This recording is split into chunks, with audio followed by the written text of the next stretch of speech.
239. Louange à Allah qui, par sa volonté, insuffle dans le cœur des aspirants l'ardeur de l'aspiration. Il ne cesse alors de les motiver pour emprunter la voie du bonheur, celle de la foi et de la dévotion. Abdallah ibn Alawi al-Haddad dans Risalat al-Muwana. 240. Dans ta bonté, nous cherchons refuge, ô Latif, et par elle, nous pénétrons au cœur de ta grâce et ta douce bienveillance nous enveloppe. Abd al-Qadir al-Jilani. 241. L'âme dit à ses parties terrestres: mon exil est plus amer que le vôtre, je suis céleste. Le corps désire l'herbe verte et l'eau courante, car son origine en provient. L'âme désire la vie et le vivant, car son origine est l'âme infinie. Le désir de l'âme est la connaissance et la sagesse. Le désir du corps est les verges, les prés et les vignes. Le désir de l'âme est l'ascension et la sublimité. Le désir du corps est le gain et l'amour de son propre confort. Jalal ad-Din Rumi dans Mathnawi. 242.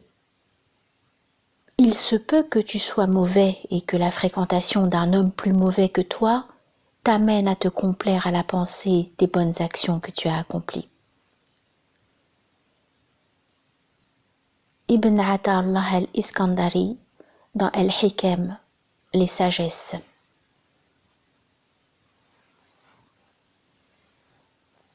243.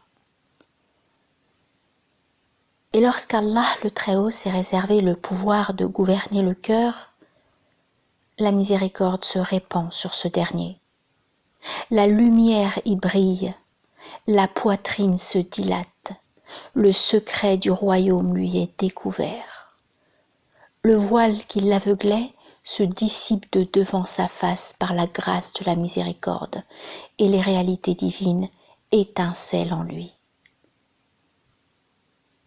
Il est seulement au pouvoir du croyant de s'y préparer par la purification qui dépouille et de provoquer en soi la solitude de ces choses, ainsi que la volonté sincère, la soif totale et l'observation attentive, dans l'attente constante de ce qu'Allah le Très-Haut lui révélera de la miséricorde. Abu Hamid al-Ghazali dans Revivification des sciences de la religion, Ihya Ulumuddin. 244. Le noble comportement futuwa est de ne pas jalouser autrui.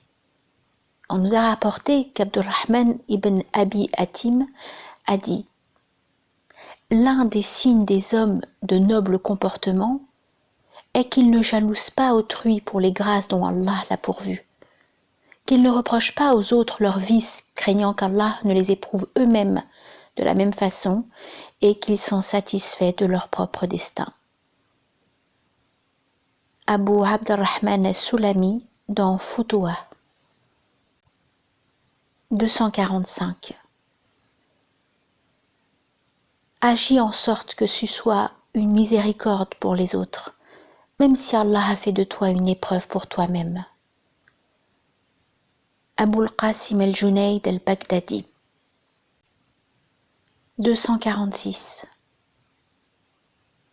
Ceux qui vivent longtemps ne sont pas ceux qui vivent jusqu'à un âge avancé, mais ceux qui peuvent rendre leur vie la plus fructueuse possible.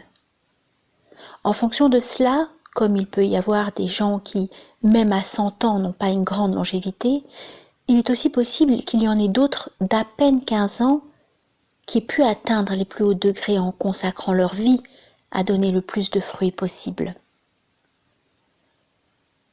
Fethullah Gülen,